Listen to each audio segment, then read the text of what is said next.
Hi guys, it's me Viv, and I'm just going to do a quick little run through of how to use liquid masking fluid. First of all, you'll want to put your liquid masking fluid in a separate container. You want to keep your original container closed tightly so no lumps form in it. Anytime you use any kind of tool, coat it with soap first, or you can use a soapy liquid soap. Here I'm going to just show you a few of the brush strokes and the different kinds of tools that you can use. And I'm marking it here on the paper, and I've labeled each one as what tool I'm using. I'm coating them all with soap, and then I'm going to make the marks just to show you what kind of marks you can get. We're going to let this masking fluid dry thoroughly, and then I'm going to paint wet paint over it. But the trick is let the masking fluid dry carefully. Now this is the incredible nib, and it has shapes. You can do lines, you can do tiny dots with it. But my very favorite one is the wooden skewer or a toothpick, because you can get really fine lines, as you'll see after this demonstration how fine and tiny these lines are. So it's one of my favorite tools, but you can really use almost anything. Now the toothbrush can leave blobs. The way to it's really good for spattering. It's good for snow scenes. And the stencil brush basically does the same thing. When you do have those big blobs, you can wait for them to dry and then remove them and re-spatter in that spot.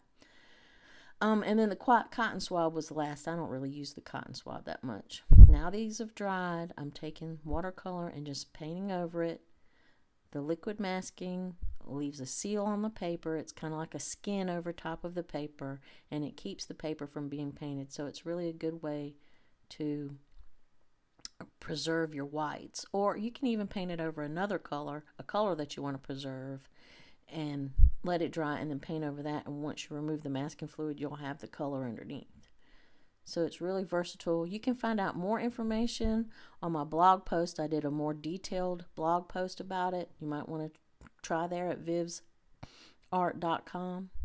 Now I'm just taking a rubber cement picker-upper thing, and I'm removing it all. And as you can see, these are the kinds of lines and spots and different kind of shapes you can get with the different tools. The trick is to wait for the watercolor paint to dry completely before you pick up the masking fluid, or you can smear your paint. That's really a big thing right there. You don't want your paint smeared, so wait for it to dry completely.